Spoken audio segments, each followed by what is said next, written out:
To be like Jesus, written by Ellen G. White. Jesus calls us o'er the tumult of our life's wild, restless sea.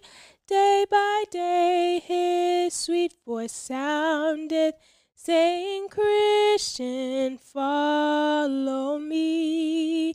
Jesus calls us from the worship of the vain world's golden store, from each idol that would keep us, saying, Christian, love me more. Sharing the Good News. September 27th. Workers to reveal the Spirit of Jesus. The night is far spent, the day is at hand. Therefore, let us cast off the works of darkness, and let us put on the armor of light. Romans 13, verse 12.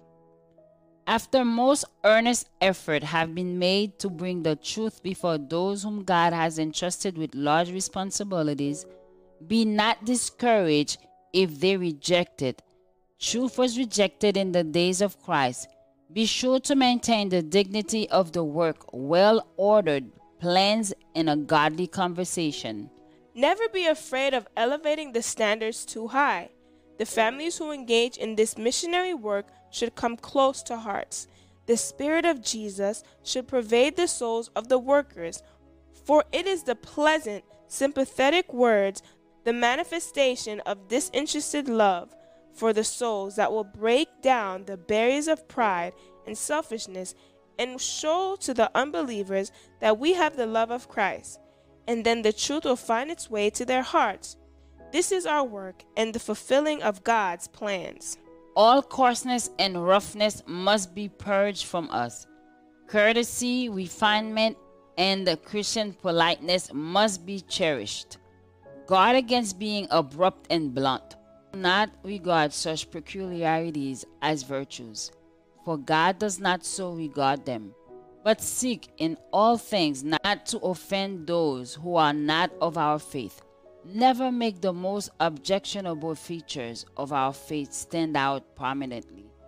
When there is no call for it, such a course is only an injury to the cause. All should seek to have the softening, subduing influence of the Spirit of God in the heart, Christ-like tenderness and love for souls. Those who are sent out to labor together should put away their peculiar notions and set ideas, and to seek labor together, heart and soul, to carry out God's will. They must plan to work in harmony in order to work to advantage.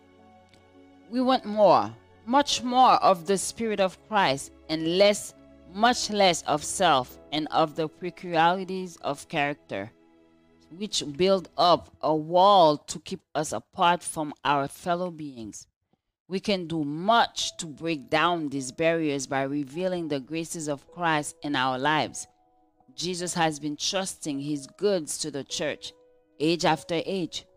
One generation after another, for century after century, have been gathering their hereditary trust until the increasing responsibilities have descended to our time.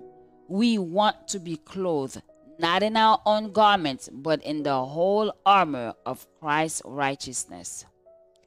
In our joys and in our sorrows, days of toil and hours of ease, still he calls in cares and pleasures, Christian, love me more than these.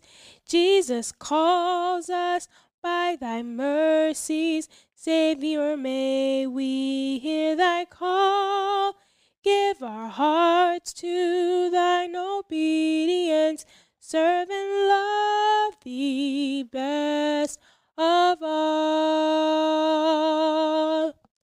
Join us tomorrow for another devotional reading by God's grace, as it is written, How beautiful are the feet of them that preach the gospel of peace.